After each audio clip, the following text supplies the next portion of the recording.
বন্ধুসকল পুনৰবাৰ স্বাগতম জনাইছোঁ আপোনালোকক মোৰ আৰু আপোনাৰ YouTube channel DS information channel. আজি আকৌ এটা আহিছোঁ নতুন এটা ভিডিঅ'লৈ। যিহেতু আপোনালোকে থাম্বনেইল লিখি গম পাইছে যে চীনৰ সৈতে থকা আৰ'হী হলালে ভাৰতে। এই আৰ'হী সলনি কৰাৰ বাবে জটিল সময়ত ভাৰতীয় সেনাই ব্যৱহাৰ কৰিব পাৰিব অস্ত্ৰ। গালৱান সীমান্তৰ ৰক্তাক্ত সংঘৰ্ষত যিহেতু আমাৰ 20 জন শ্বহীদ হৈছিলে, সেই 20 জন শ্বহীদ হোৱাৰ পিছতে দিল্লীয়ে এই সিদ্ধান্ত লয়।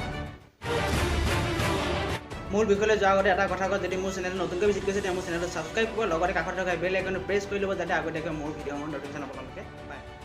অসমৰ সন্তান ইণ্ডিয়ান আৰ্মিৰ এজন জোৱান অৰ্থাৎ এজন সৈন্যই লাডাখৰ পৰা তেওঁ এক ভাষ্য আগবঢ়াইছে আমাৰ বাবে। আপোনালোকে যদি চোৱা নাই তেনেহ'লে ওপৰৰ আই বাটনত দিয়া আছে, আপোনালোকে ক্লিক কৰি এবাৰ ভিডিঅ'টো চাই ল'ব। আহক এতিয়া আমি মূল বিষয়খিনি আৰম্ভ কৰোঁ।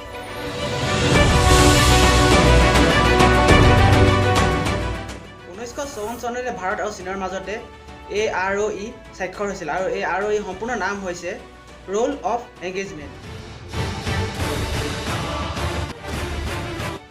আৰঅই চুক্তিত উল্লেখ আছিল যে সীমান্তৰ 2 কিলোমিটাৰ নিলগত অৰ্থাৎ সেই 2 কিলোমিটাৰ ভিতৰত কোনো সৈন্য অৰ্থাৎ ভাৰতীয় সৈন্য হওক বা চীনা সৈন্য হওক তাত কোনো অস্ত্ৰ ব্যৱহাৰ কৰিব নোৱাৰিব।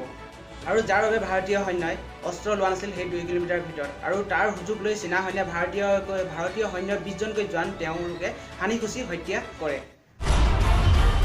তেতিয়াই এই চুক্তি পুনৰ বিবেচনাৰ বাবে ইংগিত দিছিল আৰু যোৱা সপ্তাহৰ শনিবাৰে অৰ্থাৎ 20 তাৰিখে প্ৰতিৰক্ষা মন্ত্ৰালয়ে তাত অনুমোদন দিলে। আৰু এতিয়াৰ পৰা ভাৰতীয় সেনাই নিজ সিদ্ধান্তৰ মৰ্মে তেওঁলোকে অস্ত্ৰ ব্যৱহাৰ কৰিব পাৰিব।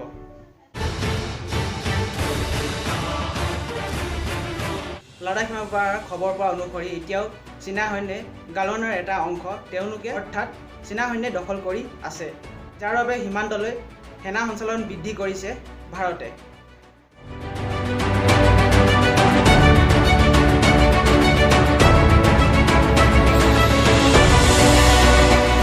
আৰু বৰ্তমান সীমান্তত এক যুদ্ধ সদৃশ পৰিৱেশৰ সৃষ্টি হৈছে, অৰ্থাৎ এক পৰিৱেশ বিৰাজমান কৰিছে।